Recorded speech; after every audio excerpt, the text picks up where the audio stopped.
The night was colder than usual on the prairie, the kind of cold that seeped into one's bones and made silence feel heavier.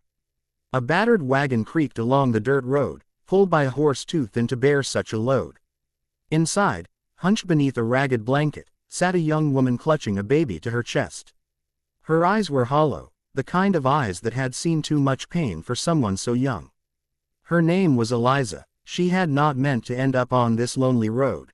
Once, she'd been a farmer's daughter with laughter on her lips, a home with walls that echoed with songs, and dreams stitched neatly like the patches her mother sewed on aprons.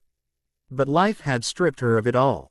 When her parents passed from fever, the neighbors whispered pity while their hands stayed empty. Marriage had come too quickly after, an arrangement more than love. Her husband, Daniel, had been a man broken by drink and anger, and his fists had taught her silence more than his words ever had. He died suddenly in a saloon brawl, leaving her with debts she couldn't pay and a child who needed her more than her broken spirit could muster. For weeks, Eliza wandered, selling scraps, begging for work, trading bread for milk so her baby could live another day. The world had been unkind, and the scars she carried weren't only on her body. They ran deeper, etched in her heart, where trust no longer dwelled.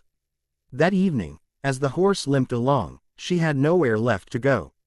On the horizon stood a ranch, sprawling and vast, its fences sturdy, its barns lit with the glow of lanterns. Smoke rose from the chimney of a big farmhouse, promising warmth she had long forgotten. But Eliza did not look with hope, only with desperation. She needed shelter, if only for the child in her arms. The baby whimpered softly, tiny fists curling against her chest. She kissed his downy hair, whispering, "Hush, Samuel. Mama's here." But her voice cracked. She wasn't sure how long she could keep being strong. As she reached the gates, a man stepped into view. Tall, broad-shouldered, with a face carved by both the sun and sorrow. He wore a dusty hat pulled low, a flannel shirt rolled at the sleeves, and boots that spoke of long days in the saddle. This was James Callahan, the rancher who had built this place with his own two hands. He was known in town as a man of few words, a widower who lived for his cattle, his land, and little else. His wife had died years ago, and since then, silence had become his closest companion. James studied the figure slumped on the wagon. He didn't see a beggar or a burden. He saw a woman whose shoulders carried more than their share. Her eyes met his for the briefest moment, and in them he saw something he knew too well: grief. Eliza tightened her hold on Samuel. When James stepped closer, she flinched. Her lips trembled as she whispered, "Don't touch me, I'm broken." The words hung in the air, heavy and raw. James didn't answer. He didn't tell her she was wrong, didn't reach for her, didn't argue. Instead, his gaze softened, and he simply nodded toward the baby.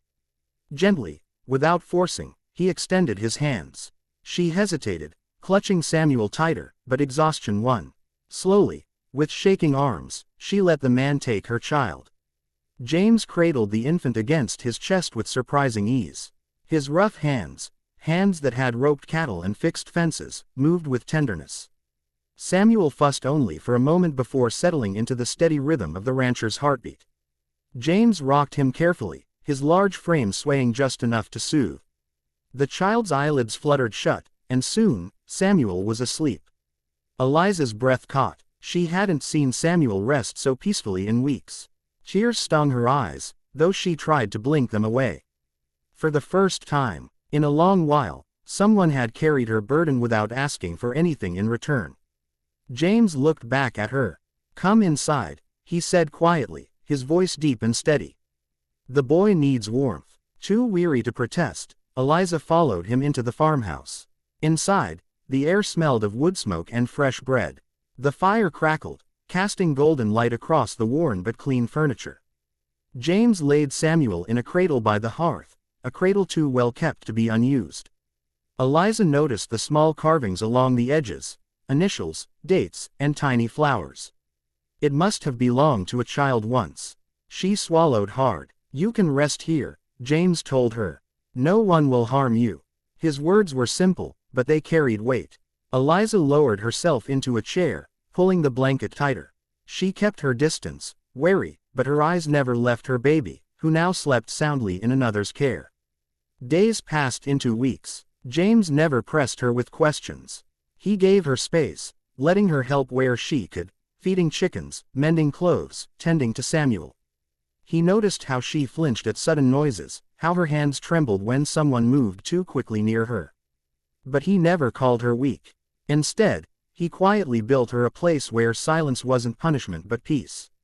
At night, when Samuel cried, James often rose before she did. She would find him by the fire, the baby in his arms, humming a low tune that rumbled like distant thunder. Sometimes she watched from the doorway, her heart aching with confusion. He was a stranger, and yet, he carried her son as if the child were his own. One evening, as rain beat against the windows, Eliza sat by the fire sewing a torn shirt. James entered, soaked from the storm, his shoulders weighed down by mud and fatigue. She glanced up, ready to thank him for bringing in the horses, but the words caught in her throat. His eyes were tired, yet kind, and for the first time she wondered what burdens he carried alone. "Why do you help me?" she asked suddenly, her voice barely audible. James paused, hanging his hat. He looked at Samuel, asleep in the cradle, then back at her. "Because once," he said slowly, "someone helped me when I thought I was broken too." The truth of it struck her. Pain recognized pain. He wasn't trying to fix her. He was simply offering what he had been given, mercy. Eliza's walls did not fall all at once. Healing was slow, like spring thaw after a long winter. Some nights she still woke screaming, clutching Samuel as though the world might snatch him away. Some days she refused to be touched, retreating into herself. But James never pushed. He let her breathe, let her stumble, let her find her way without demanding more. One morning, Samuel toddled across the kitchen floor, his chubby legs unsteady. He stumbled toward James, who scooped him up effortlessly. The boy giggled, reaching for the rancher's beard with tiny hands. Eliza watched, her chest tightening, not with fear this time, but something warmer, gentler. "Papa," Samuel babbled suddenly. The word silenced the room. Eliza's eyes widened, and James froze, holding the child as if afraid to move. But Samuel repeated it, burying his face against James's chest. Eliza's breath shuddered. She had sworn never to let another man close, never to risk her heart again. But seeing her son so safe, so loved, cracked something inside her, something that had been sealed in grief for too long. That night, she stood by the cradle, watching James rock Samuel to sleep just as he had the first night. She stepped closer, her hand trembling as it brushed his arm. He glanced at her, searching her face. "I'm still broken," she whispered, voice thick with tears. James shook his head gently. "You're not broken, Eliza. You're surviving. And that's the strongest thing I know." The words undid her. For the first time, she leaned into him, allowing herself to rest against his chest. He didn't grip her, didn't claim her. He simply stood steady, as though he'd been waiting all along. Together they watched Samuel sleep, the fire casting light around them. Eliza knew healing would take time. She knew scars would remain. But for the first time, she believed she wasn't alone. The ranch was no longer just shelter, it was home. And James Callahan, the silent rancher who had once rocked her baby to sleep without a word, had quietly become the man who rocked her heart back to life.